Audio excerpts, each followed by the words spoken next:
For today's video mga ka-DIY, mag-DIY repair tayo sa ating Epson L3-158 printer dahil ayaw mag-print ng black. So ito, mag-try tayo mag-Xerox ng colored with black na bond paper. So pipindutin natin yung colored. Ayan, so ito yung Xerox niya. So malabo siya kumpara doon sa original. Ayan. So wala siyang black. So, colored lang ang meron. So, ito yung original, may dark yung kanyang black at dark yung colored niya. So, itatry naman natin sa full black yung Xerox natin. So, ito yung lumabas. Walang sulat-sulat yung kulay black kahit may ink yung ating printer. So, wala talagang color black na Xerox or lumabas sa bond paper. So, ang gagawin natin ay papatayin muna natin yung ating printer. Ayan. Then, tatanggalin natin yung rosca sa side to side. Ayan, tanggalin natin. May rosca dyan. So, tinanggal ko na yan kanina. Then, bubuksan natin at lagyan natin ng stand sa side. So, dito sa left side, bago natin hatakin yung mga lagayan ng ink, so ikutin lang natin yung bilog dito sa side pa backward. Ayan. Then hatakin natin, ilagay natin sa gitna. At tanggalin natin tong nakalock na plastic. Ayan. Then babaklasin lang natin para makuha natin yung lagayan ng ink. So pipindutin lang natin to. Ayan, yung lock niya. Then, hatakin natin. At ayan nga, dahil ayaw mag-print yung ating black dahil wala na palang laman yung lagayan ng black. So, check naman natin yung ibang color. So, meron naman laman yung ibang colored na lagayan ng ink. So, sa black, kaya ayaw mag-Xerox o mag-print, walang lumalabas na black dahil wala na siyang masipsip. So, ang gagawin natin, gagamit tayo ng injection, yung syringe, yung walang laman. Then, tatanggalin natin yung kanyang karayom. Then, itry natin ipasok dun sa may butas na pangsipsip ng ating ink. Ayan. So, ito, ayaw niya masipsip yung ink dahil hindi sumasagad yung ating injection. So, ang gagawin natin para sumagad yung dulo ng ating injection ay tatanggalin natin yung plastic na yan. Ayan. Tatanggalin natin yan gamit ang cutter. So, ayan, natanggal na natin at itry ulit natin. So, ayan, sumakto na siya. Sumagad na yung ating injection. So, ayan, nasipsip niya na yung ink ng ating black. So, yung nasisipsip nating ink sa injection ay pwede natin ibalik doon sa ating ink tank.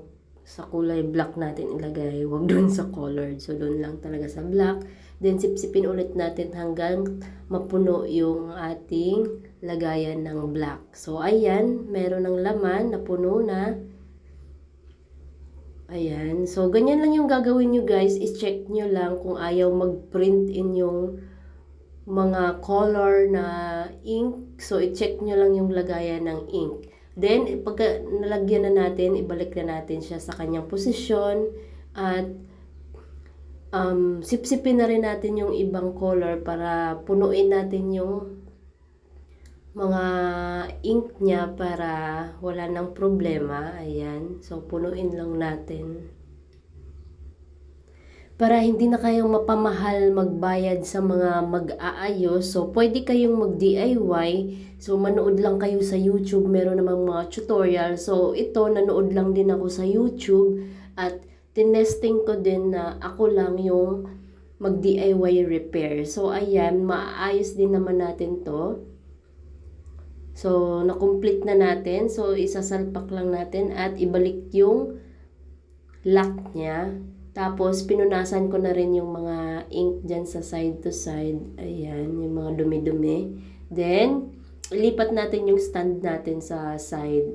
Ayan. Pwede din natin tong ipump itong nandito sa yung tagasan ng ink kapag nag-heat clean ka. Diyan tumatagas yung ink. So, tanggalin lang natin yung hose niya at isak natin para maano yung ink, dumiretso yung ink kapag tayo ay mag-print or mag-xerox. So, isasak lang natin, ayan. At ibalik na natin sa kanyang original position at ilagay ulit natin yung mga rosca side to side. Pagkatapos punta na tayo sa kanyang printer device, i-check na natin yung kanyang color. I-click lang natin yung nozzle check, ayan. Yung may magnifying glass na picture, yung icon, ayan yung pinakauna. Then click clean. Pagkatapos niya mag-clean, then click print at lalabas na yung kanyang color. At ito na yung result niya. So, hindi pa buo yung kulay black natin. Pero meron na siyang konting black na print natin. May lumabas na ng konting black. So, i-nozzle check ulit natin. At ito na yung pangalawa.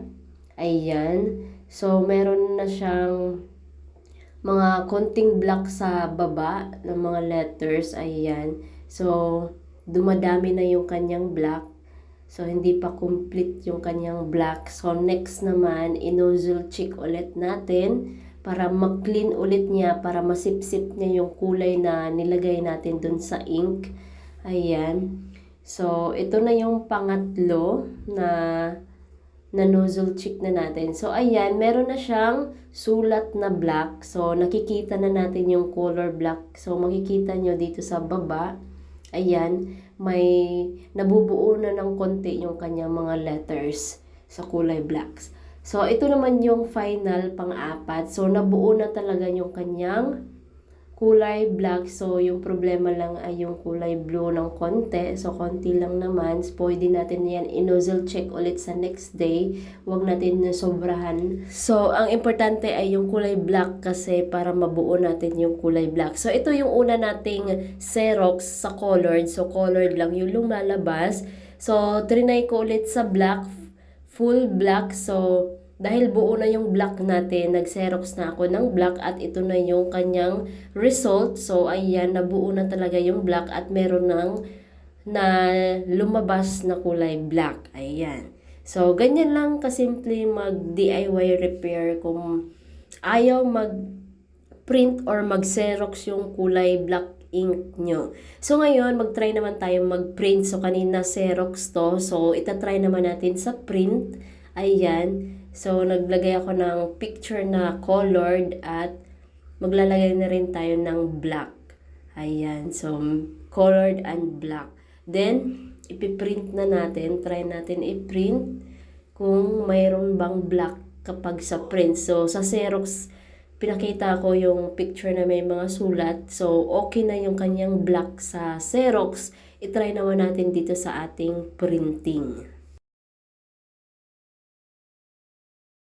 At ito naman yung magiging final result ng ating printings kung may black ba. At ito na nga, napakaganda na ng kulay. Buong-buo na yung color black. Ayan. So, perfect na siya. Perfect na yung printing at Xerox ng color black. Don't forget to like, subscribe. Thank you for watching!